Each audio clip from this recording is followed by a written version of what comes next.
Hello there folks, welcome back to the Chap's Guide. My name is Ash and of course I am your host on this journey through men's style, self-development and personal grooming. And today is one of my Am I a Chap video review series where gentlemen, chaps out there send me their images and they ask for some advice, some observations, maybe a little bit of a steer as to how they could do a little better, or maybe they're just sending us the images to inspire us all to level up our sartorial style. Well, today is an excellent leveling up because we can't get much higher than the level of sartorial splendor we've been sent today, because Tanner, who's actually one of my patrons, has sent along an image of himself in black tie. Or I guess if you're an American you would call it tuxedo level of outfit, but here in the civilized world we call it black tie or dinner suit. And Tanner has given me some information really about his clothing as well, because it's important to remember that even though many of us would think I'm not going to invest in a dinner suit because it's infrequent that I would dress in this way, and I totally get that. You know, even somebody who enjoys the sartorial world, I only probably wear my dinner jacket 3 or 4 times a year. It is possible to achieve a full black tie outfit for a very modest amount of money, and that's exactly what Tanner has done here. And he tells us, in fact, well, firstly I'll show you the image. So this is a picture of Tanner. I think you'll agree, a very smart, sartorially well put together gentleman in what at first glance appears to be an excellent rendition of a black tie outfit. So he's nailed it. But he's done it very frugally as well. And this is the important thing with this. So I'll read this first and then we will sort of unpack the outfit and talk about the various elements of it. So what Tanner tells me here is that he's wearing a Marcella shirt, which he asked for a recommendation from myself actually. And the outfit which he's wearing is a shawl collar jacket, which was from Brooks Brothers. He managed to pick it up for $40 US. The shirt, as I say, Marcella style shirt, $18 US. Black Oxford shoes from Cole Haan, $12 US. Gold shirt studs, monogrammed vintage cufflinks, $13 US. So, and he tells me actually that it was a black tie optional wedding in the US, and he's glad that he went for the clothing attire he did. And everything was purchased from eBay, all for around about $75 US. So it goes to show that you can deliver some excellent clothing for one's outfit for special events without breaking the bank. So let's look at one of the images he has sent me and we will unpack it and just give some observations on how we think he's done. And I think, you know, it goes without saying he's done rather well. But let's look at the shoes in the first instance, as I always do, because I start where the rubber meets the road. And here we see a pair of pretty standard black cap-toe Oxford shoes. Indeed they are. Nice pair of shoes on first glance. They look, I mean, cap-toe Oxfords are the shoes which are often sort of batted around as being exceptionally versatile for the gentleman to wear, because you can wear this every day to the office and you can wear it in such an event as this. Now typically when a gentleman wears black tie, you wouldn't automatically go for black cap-toe Oxfords as your first choice. All right, if you're going to go really deep into this style of dressing, opera pumps are what would traditionally be worn. I haven't seen anybody wearing opera pumps with black tie ever, all right, even in London when I've attended events in London. So this style of footwear for black tie has largely, and I would say gratefully, died out. The more common style of shoe which one would wear with black tie, and what I choose to wear normally, is patent leather. Oh, apologies for the aircraft flying into Bristol Airport. Now, patent leather is not really leather at all. It's a form of leather which has a perpetually shiny plastic shell, a veneer over the top of it. So it's always got this sparkling, zingy, faux mirror shine to it. I do wear that personally. However, to a degree, I think it's a bit of a sham, because it's not really a mirror shine. What you're doing is taking the easy option by wearing a shoe which looks like it's very shiny. The other route, which I would recommend, so you don't need to buy patent leather shoes, if you own a pair of black cap-toe Oxfords such as these, the other route you can take is just spend a bit of time and get a mirror shine on those toe caps.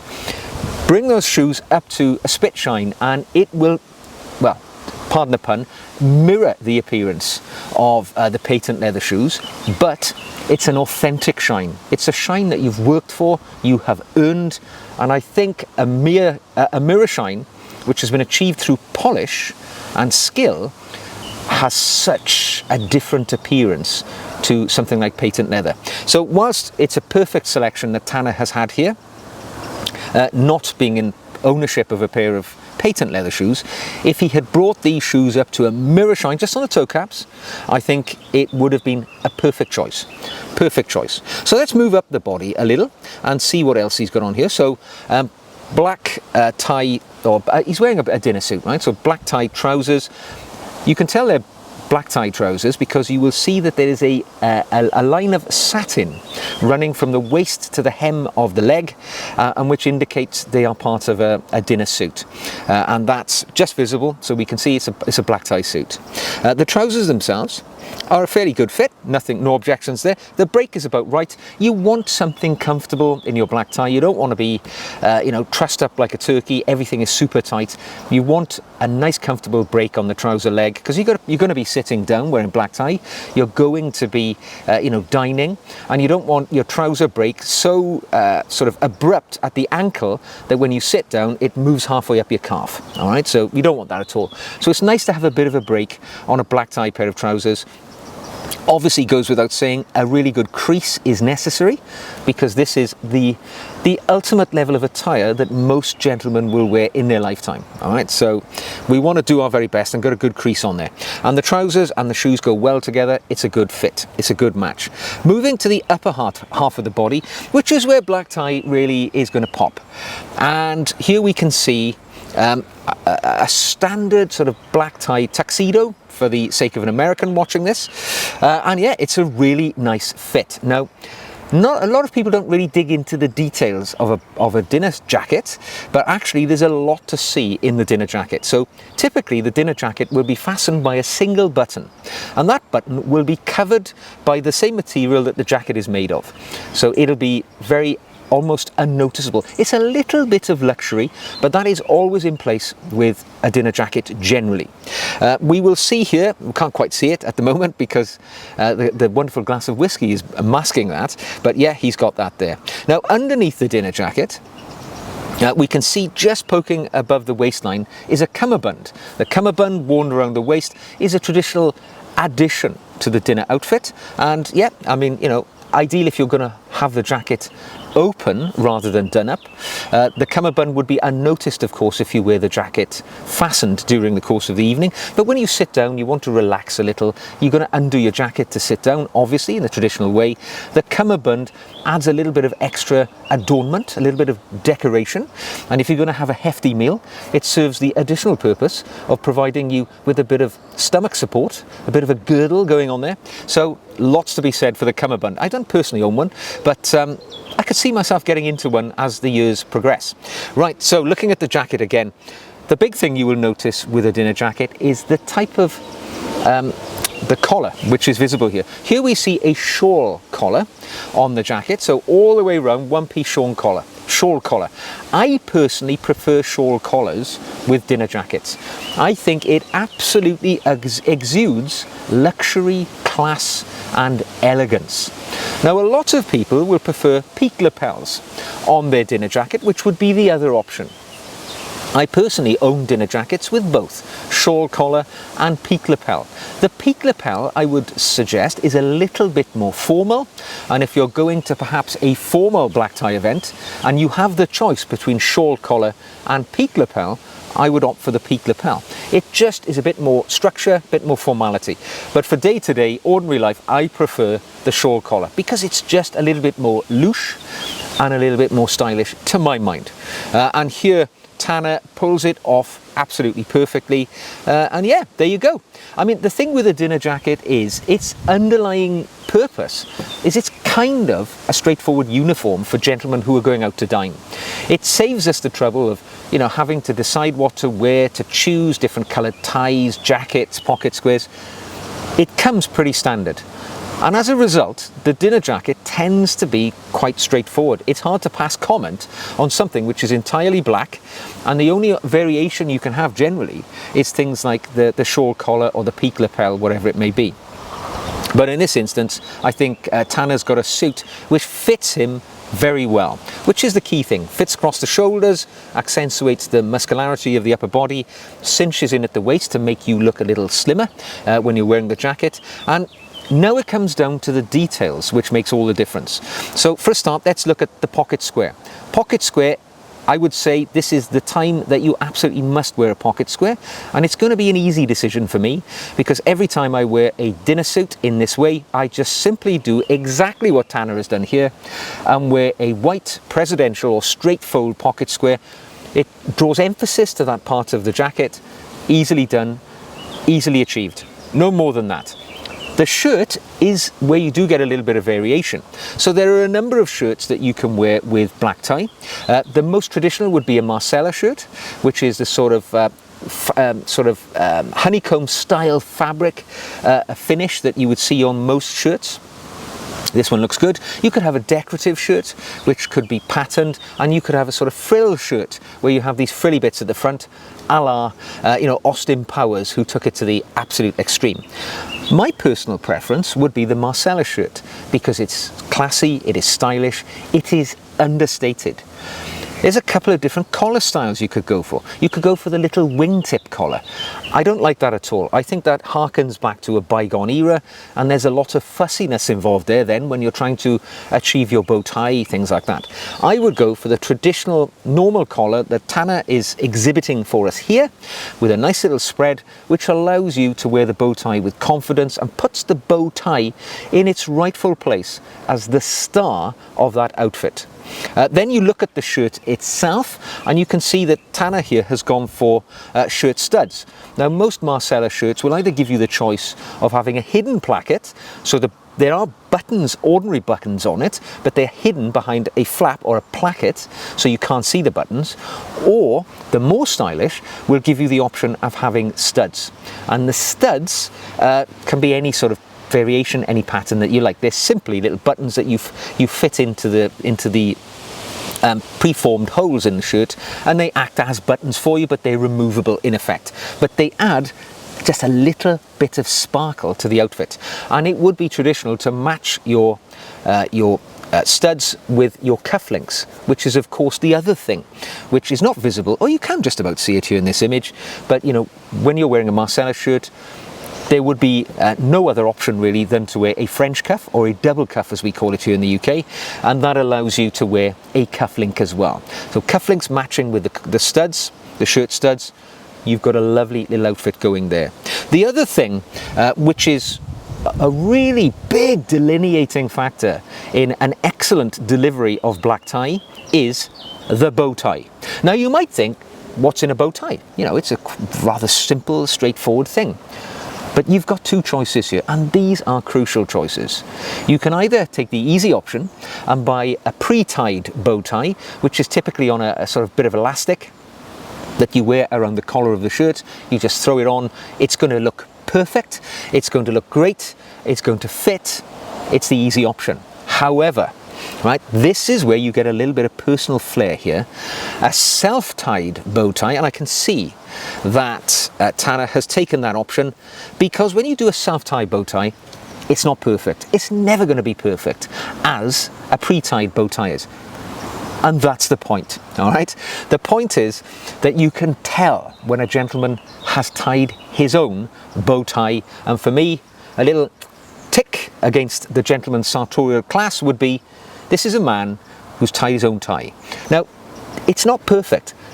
It's the only element of your outfit here which is so regimented and so uniform that you get a little bit of sprezzatura opportunity, because you get to choose the shape of your tie, and it is a little bit of fiddling, and it never looks just right, and that's the point. So if you are going to wear black tie, spend 20 minutes, all right, and learn to tie a bow tie through YouTube. In fact, I'm aiming on doing a video quite shortly in my Back to Basics series on how to self-tie a bow tie. It's easier than tying your shoelaces. So I'm going to produce one of those videos for you, but I can see that Tanner has gone to the effort and his bow tie looks absolutely spot on. Not perfect, but self-tied, and that's the point. Looks great.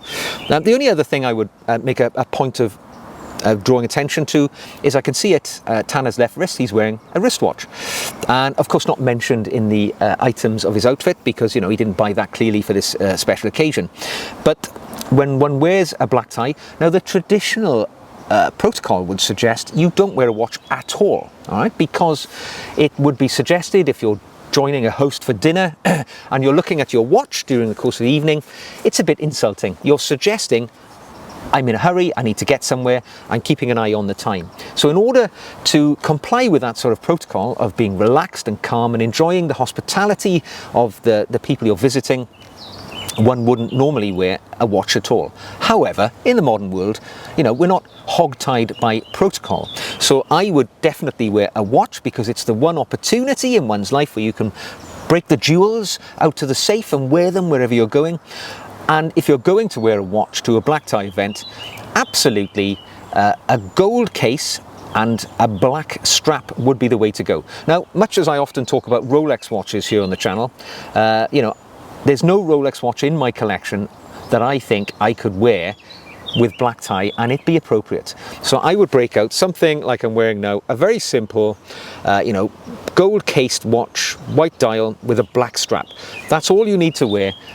And it fits perfectly with the outfit. The precious metal of the case that sort of lends itself to the luxuriousness of the outfit. And yeah, classy, stylish, and just enough. It shows you've taken the time and you're wearing something appropriate. That's all you need to do. You need no other adornments. Do not fall into the trap of wanting to wear, you know, a fancy silk pocket square which is cascading out of the pocket. You don't need to do that. Remember, this is all about simplicity, and delivering simplicity with excellence is actually quite challenging. Focus on the things like the shine on the shoes, the crease in the trousers, the sort of quality of your bow tie, little things like that, the ironing of your shirt. This is where the perfection lies in a black tie outfit. Nothing on the lapels, right? You wouldn't wear anything on a shawl collared lapel anyway, unless you were going to sort of a military event where you're wearing miniatures of your medals or something like that. But typically, nothing on the collar, on the lapel rather, of a black tie outfit. Doesn't need it. Less is more is the mantra you need to employ when it comes to your black tie. So taken as a whole, and for $75 US, I think Tanner here has absolutely nailed this one into the ground and then some. This is a beautiful rendition of an outfit. Yeah, I don't need to say any more. Spot on, sir. Now, actually, Tanner has been very generous to us, and he sent us an image of himself in his normal attire. Just to show that he's a dapper chap. And I'm just going to reflect on this because these videos are all about inspiring and empowering us to dress a little better. And Tanner's a man who clearly takes after my own style because he dresses in a way that I would typically dress on a daily basis. So here's an image of him at home or wherever he may be. And let's just reflect upon the way he's dressed. So first of all, shoes, and I'm going to smartly push through this one. I'm not going to spend any great time, but a pair of chocolate brown loafers, casual, suggesting, you know, I personally never wear loafers. I like shoes with laces, just for performance, and I think it adds a little bit more class. But loafers, I know they're very much more popular in the US than in Europe and the UK, but classy, stylish, elegant, can't argue anymore. Trousers, some sort of chino is being worn here, and I can tell it's a chino and it's a casual trouser because there's no crease down the front. And if there's no crease applied by, there's a little bit of a crease actually, but typically, you know, if the trouser doesn't come with a crease from the manufacturer when you buy it, doesn't need one in there, which is great for casual attire because who wants to spend hours, you know, putting creases in the trousers. I like the color. I like the sort of beige color, or brown, whatever you'd like to call it, fawn perhaps, which goes so easily with the other colors which are visible on the upper half of the body, which is where the eye is drawn. So as you can see, Tanner is wearing a I would describe it as a blue blazer, although it's not truly a blazer because the buttons are not of contrast. So typically with a blazer such as I'm wearing here myself, you will notice that the buttons are actually of contrasting manufacture to the jacket, so they'll be a different colour. In the case of mine, they're sort of a gilt metal, just to show obviousness to themselves. So that's what you would normally see with a blazer. Otherwise you might describe it as an odd jacket or maybe a sports jacket. A quick point of note here, people often say, why do I leave my jacket done up when I'm sat down, when it's against normal protocol when I'm making these videos? It's purely for aesthetics, because if I have my jacket open, my jacket tends to gape open, and you can then see the sort of wires of my microphone. If I notice that if I keep my jacket done up, it just makes it look a little tighter and it makes it a little more ordered for the video. So it's not that I'm breaking protocol, it's actually for the purposes of the filming. And as we see the jacket which Tanner is wearing here, it's a great colour. I'm wearing one very similar myself, so I'm not going to argue with that, am I? Great jacket, a light blue shirt. I can see it's a double cuff shirt or a French cuff shirt, just by looking at the cuffs, and there's around about a ½ an inch visible at the cuff, which is what we would expect, quarter to ½ an inch visible at the cuff. Looking great. Just about see the cuff link if you want to show off a little. A lovely watch worn at the sleeve. Can't see what it is, of course, but he's taken the time to wear a watch, which is much more than most men these days. They don't even wear a watch at all, or if they do, it's some sort of sports watch. When I say sports watch, I mean digital watch, which is monitoring their heart rate and the temperature on the surface of Mars or something like that. These things which are not really necessary in life, but actually wearing a quality, automatic, lovely looking watch already sets you apart of 90% of society today. So looking good. And the jacket, nice fit, good across the shoulders. Doesn't it just look smart? You could wear this outfit anywhere at any time and look absolutely presentable, whether you're in the office, whether you're attending a social event. You're going to stand out as the man who's made an effort. Looking at the details, other than the watch, pocket square, nice, nonchalantly shoved into the pocket, a nice colour match with the outfit, which looks nice too. Light blue shirt, normal spread on the collar with a nice tie, a navy blue tie with stripes on it, which looks perfectly in keeping with the outfit. Seems to be a 4-in-hand knot. And all in all, the image that I am left with, having seen this gentleman here, is that he is somebody who cares about his appearance. He curates his outfit. He looks after it. Trousers are well ironed, shirt is ironed. Everything looks spot on. So superb. If I was to add anything to this outfit, what would I do? The only thing I would personally do is I may change the colour of the tie, because I noticed the predominant colour of the tie matches the predominant colour of the jacket, and for me I like just a little bit of contrast. Although I'm saying that today, my jacket is a navy colour and my tie is predominantly navy, but the spots on my tie are pink, the same as the shirt I'm wearing. So I was trying to curate a bit of a colour going on there, or a bit of a companion colour, but typically that's what I would try and do. I would try to go for a tie that has a little bit more colour than the jacket I'm wearing, because that's where the attention will draw to the outfit. So there we go. That's all I would say. Outstanding, Tanner. You are absolutely a dapper chap, and you have shown us two very nice outfits, which I think, from the very formal, you could wear to any special event, to day-to-day attire, you've got it nailed. Congratulations and well done. I hope you've enjoyed today's video on Am I a Chap? And thanks to Tanner for sending his images in. If you'd like your images to feature on the channel, don't forget, all you need to do is send me an image. You'll find my email address on the screen below or in the About section on the YouTube channel. And if you drop me an image, make sure it's head to toe in as much detail as possible.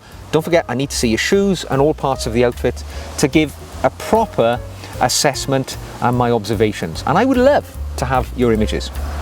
So there we go. Thanks again. Thanks to Tanner. Take care of yourselves. Wear your outfits with pride and passion. And I will see you again very soon.